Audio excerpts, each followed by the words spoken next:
PewDiePie vows to go family-friendly as he suffers major advertisement loss. In this much less impressive hit piece done by Polygon than the one done by the Wall Street Journal. And we'll have another article after this one that talks about how supposedly he was trying to provoke some sort of media war, and the Wall Street Journal they were just doing their jobs as journalists. I disagree, but let's go ahead and take a look at the article, and you can decide for yourselves. PewDiePie is taking on YouTube's new advertisement policy in a new satirical video that promises he's going family-friendly. In a new video posted today, which would be yesterday, PewDiePie explained that since YouTube's new advertisement policy went into effect, more than a third of his videos had been demonetized. The only way to earn an income comparable to what he's been making on YouTube is to rework the type of content on his channel. Sort of like I was saying before, going off the page a little bit, sort of like I was saying before, to encourage somebody to only talk about certain things is in its own way a certain kind of censorship. I would call it neo-censorship, but to discourage talking about certain things is as good as censorship. And we could have the whole, well, they're a private business discussion for another time, but still having a platform as large as YouTube, there is a responsibility to allow people to say what they have to say without broadening the definition for hate speech. But moving on, PewDiePie said here, no more swearing, no more sexual jokes, and definitely no more Hitler jokes. I wish I was joking. I'm not. It seems that YouTube has made some changes. About a third of my videos have become demonetized. I'm going to have to be family friendly from now on so I don't go homeless. I love money too much. To raise a point about the new rules regarding advertisement placement on the site, PewDiePie spends the majority of his video making jokes that could be construed as inappropriate without ever going against the site's new guidelines. After making less money in one day than he did in 2013, according to the YouTube personality, a new advertisement policy is effectively forcing him to either change his tone or accept less ad deals. That being said, however, PewDiePie is still one of the most watched, subscribed to, and highest paid personalities on the website. Even with the new restrictions on content, he's making more than rest of the YouTube creators. YouTube recently decided to make it more difficult for YouTube creators to get paid after a new controversy over the type of content being monetized. Big companies in Europe and North America started pulling advertising after learning that their ads were being placed before videos promoting hateful or questionable content.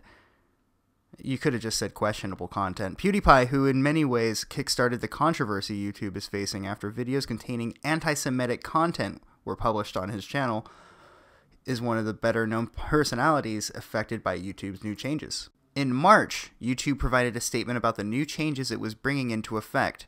A blog post published on YouTube's creators website explained that YouTube wanted to ensure that its creators got paid for the work they put into the site, but had to ensure that advertisers felt comfortable with promoting companies without the fear of retribution. But there's a difference between the free expression that lives on YouTube and the content that brands have told us they want to advertise against, according to the blog post. Our advertiser-friendly content policies set the tone for what videos can earn revenue, ensuring that ads only appear when they should. To make sure we apply this process fairly, we also give creators the chance to appeal if they feel any of their videos have been unfairly monetized. Well, I've actually appealed some of my videos that I felt were perfectly advertiser friendly, and they were immediately denied, giving me no reason to why they were denied. But anyways, let's go ahead and move on. This includes taking a tougher stance on hate speech that may appear in channels, giving advertisers the ability to screen the videos that their ads appear on, introducing new processing methods for who gets to become a YouTube partner, and finding new ways to make YouTube a more diverse site for creators. Although ad restrictions can feel limiting, they're essential to protecting the livelihood of creators, the blog post reads. Based on the rest of the video, PewDiePie has no intention of going family-friendly anytime soon, but in a video released last week, the YouTube personality did announce that he was moving to Twitch for a weekly show. Twitch, which also has its own standards and ethics, will allow the creator more freedom and opportunity to be paid, according to PewDiePie. PewDiePie's new show, Best Club, launched on Sunday. I decided this before, okay, Shelberg said, before anything, so don't read it the wrong way, but I wanted to start doing streams on Twitch. Despite PewDiePie's joking attitude toward the controversy, he has been repeatedly affected by YouTube's decisions. Immediately following the controversy surrounding his anti-Semitic videos, he was dropped from Disney's Maker Studios and, as he said himself, has lost a number of advertising partners because of his material. Whether or not he has more success on Twitch is yet to be seen. Twitch also has its own set of ethics and rules that streamers must abide by. Any stream that Twitch also has its own set of ethics and rules that streamers must abide by. Any stream that promotes or encourages discrimination, harassment, or violence based on race, ethnicity, gender identity, sexual orientation, age, disability, religion, or nationality is considered hate speech and is strictly prohibited. PewDiePie's videos don't do this, but some of his previous videos contain Hitler jokes and the aforementioned anti-Semitic content, which could be seen as questionable by Twitch's guidelines. Inappropriate behavior such as nudity and conduct involving overtly sexual behavior and or attire or anything overtly sexual is also prohibited. Polygon has reached out to Twitch for comment on PewDiePie's content and will update when more information becomes available. Fuck them. This is a very dishonest practice that has been going on lately. First with the Wall Street Journal and then with Polygon. Not that this is the first time Polygon has done something unethical. And notice that this article isn't an opinion article. This is a news article, which I think is kind of total bullshit if I'm being honest with you. This practice of Wall Street Journal and Polygon of looking for a person you don't like, going through their content to find a joke, taking said joke out of context, and then running to their advertisers to try to ruin their ad revenue it's evil. It's just straight up evil. I don't think that these journalists are so short-sighted that they don't realize what they're doing. So next to that article, while I was browsing, curiously enough, I found another article on Polygon about PewDiePie, this time from about a month ago, saying that PewDiePie is the one that's trying to start a war against the new media, oddly enough. Let's go ahead and check out a little bit from the article, and I'll leave a link in the description of both articles so you can check them out for yourself. And this one is an opinion article. It's titled, PewDiePie and Trump aren't hurting the press, but they desperately want to. The bonkers notion that the media is at war with itself. PewDiePie has found himself in the middle of a firestorm this week, and his latest video about the situation makes a bizarre assertion that the Wall Street Journal, threatened by his success and influence, is out to hurt him financially. Well, I don't think it's too crazy to consider that's a possibility, considering what happened with JonTron, what happened with Milo Yiannopoulos, and then what happened to PewDiePie. And then, hell, looking at the way that the demonetization has been happening lately, something is up. I feel I would be stupid if I didn't assume automatically that there was some sort of political motivation, considering all of the stuff we have seen this past year. Anyways, I digress. Let's knock this out real quick. It's a silly assertion backed up by some flimsy logic.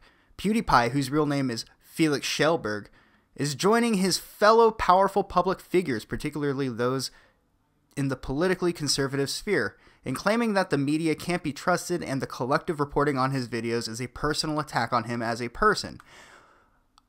Okay, I don't think he's conservative, actually. At the very least, it's fair to assume that he's liberal because he's from Sweden.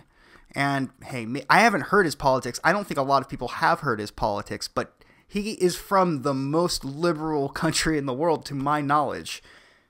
Anyways, I'm going to try not to get too sidetracked. This is all due to a report that the Wall Street Journal published late Monday night, in which the publication highlighted 9 instances of Schellberg using anti-Semitic and Nazi imagery in the service of comedy. What a way of phrasing that. The fallout saw him dropped by his biggest corporate sponsors, which are among the best-known names in the media, Disney and Google. The Wall Street Journal didn't have much to gain by attacking Schellberg. It was another business story to them. But Schellberg has a lot to gain from convincing everyone that any news outlet that criticizes him is doing so because they're jealous of his power. Now, I have to deviate again, sorry, just a little bit. Because all of the things that were being said about him were taken out of context and trying to give off the impression that he is a Nazi sympathizer. Anyway, the war didn't come to him. It's a construct he created in order to remain a millionaire with the largest audience on YouTube, who is also the embattled underdog only trying to do the right thing while sometimes dressing up as a Nazi. See what they did there? Schellberg's self-victimization is a classic tactic used by powerful public figures who consider themselves beyond reproach, as BuzzFeed explained. Oh, just a second. Let's just go ahead and wallow in professional journalism as one clickbait website cites another clickbait website as a source. As BuzzFeed explained, it's just a short step from like-minded victim heroes linking up to edgelords radicalizing each other. Just like men's rights activists or creepy pickup artists, no one gets their embattled perspective, their need for validation, their need for help, reads a recent editorial from the publication. Oh, it's editorial, big surprise. In fact, they're vilified for it. And so they urge one another on, and because all humor is based on seeds of discomfort, and seeds can eventually bloom, the joke hate eventually evolves into real hate. What a bunch of bullshit. This is Schellberg's strategy has been for a long time. This isn't the first time he has played the victim while things don't go his way. Some of his most popular YouTube videos even criticize YouTube, a service to which he owes the most of his success. Well, I don't suppose at all that he might have had some sort of moral obligation, being the king of YouTube, who has little to lose over controversy, to maybe stand up when YouTube is changing its algorithm or some of its monthly updates that completely change the rules of the game without people knowing.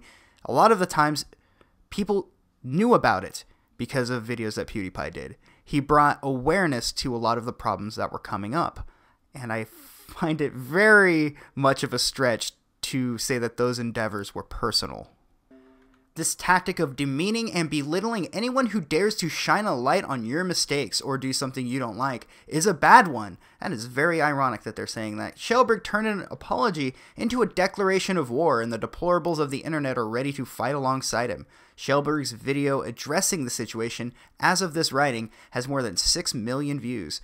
Outrage, it turns out, is a very good way to get attention on YouTube.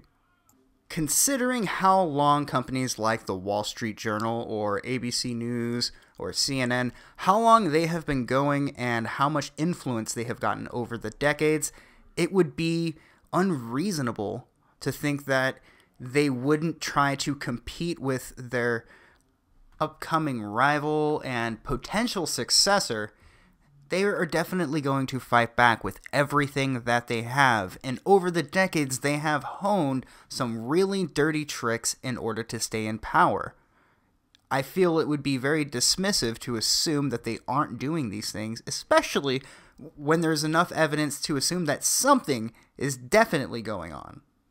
What I mean is, if I was CNN or if I was the Wall Street Journal and I was watching a rival of mine that has been only in the industry for a few years, watching them grow and watching my company decline, I would be thinking of every possible way to turn the tables.